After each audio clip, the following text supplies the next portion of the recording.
पूज्य सद्गुरू दादासाहेबांच्या चरणावर नतमस्तक होऊन या ठिकाणी उपस्थित असलेल्या सर्व जीवांच्या चरणावर वंदन करून प्रस्तुत प्रसंगी सेवेकरिता निवडलेला अभंग संत श्रेष्ठ विश्ववंदे जगद्गुरु जगद्वंदे देवमान्य संत मान्य शास्त्रमान्य पंचवेद उत्पत्ती कणकई कुमार बोलोबा पुत्र वैराग्याचे महामेरू श्रीमंत श्री जगद्गुरु तुकोबाराय यांचा चार चरणाचा अतिशय उत्कृष्ट असा अभंग। या अभंगामध्ये जगद्गुरु तुकोबाराय कर्म धर्म सेवाने प्राप्त झालेला जो मानवी देह आहे अशा मानवी देहाला या अभंगातून मार्गदर्शन करतात आणि मार्गदर्शन करत असताना तुकोबाराय जीवाला जाग करतात किंवा याला तिसऱ्या भाषेमध्ये सांगू का उपदेश करतात। आता तुम्ही म्हणाल मार्गदर्शन दिशा आणि उपदेश याच्यात काय फरक आहे?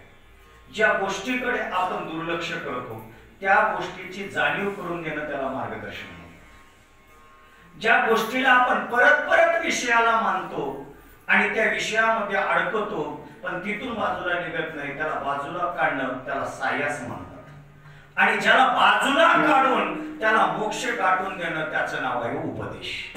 अशा तीन साधनाचा असणारा हा अभंग आहे। या अभंगाकडे जात असताना थोडासा परिणाम चालत असलेला हा नामयज्ञ सप्ताह आणि या सप्ताहामध्ये माझ्यासारख्या पामराकडे आली याची सेवा। मी काही तेवढा ज्ञानी नाही, मी काही तेवढा वैराग्य नाही, मी काही तेवढा तपस्वी नाही, फक्त दास मी दुर्बल वैष्णवांचा चालत असलेला हा नामयज्ञ सप्ताह गुरुवर्य हनुमंत महाराज मुंगनाळकर यांच्या अध्यक्षतेखाली आणि तुम्हा सर्व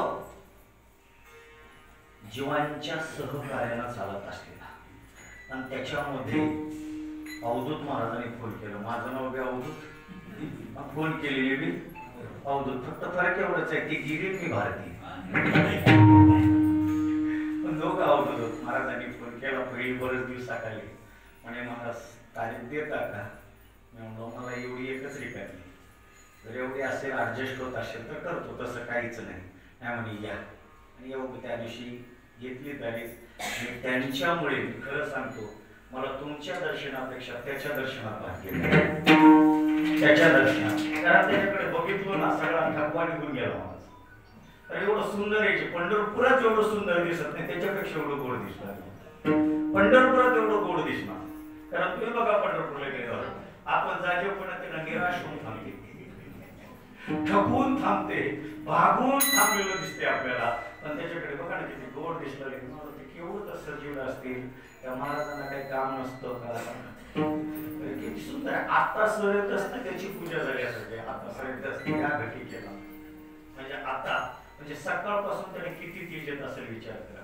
आणि त्याला पाहिलं मन प्रसन्न झालं म्हणून तर म्हणलो की भाग्यच उद्याला एवढी गोड रूप एवढं सुंदर असं असणारा त्या भगवान परमात्माच्या चेहरा पंढरीत ताकपिटे विठोबाचा बघायला मिळतो तर याचाच मिळाला कोणाचा?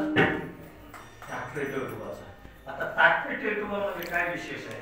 ताकपिटे विठोबा ही भक्तीसाठी तिथं आलेला आहे आणि हा विठोबा बी मांडलंच पाहिजे ना, कारण तिथं जे सुंदर येत आहे ती सुंदर आहे आणि त्याच्यामुळे अतिशय गोड असलेले मंदिर आणि त्याच्यामध्ये तुम्हा सर्व महाराजांचं दर्शन।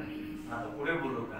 या गोड रूपाला पाहत सद्गुरु दादासाहेब जशी कृपा करतील आणि तसं या अभंगाचं आपण चिंतन करू। ऐका, जगद्गुरु तुकोबाराय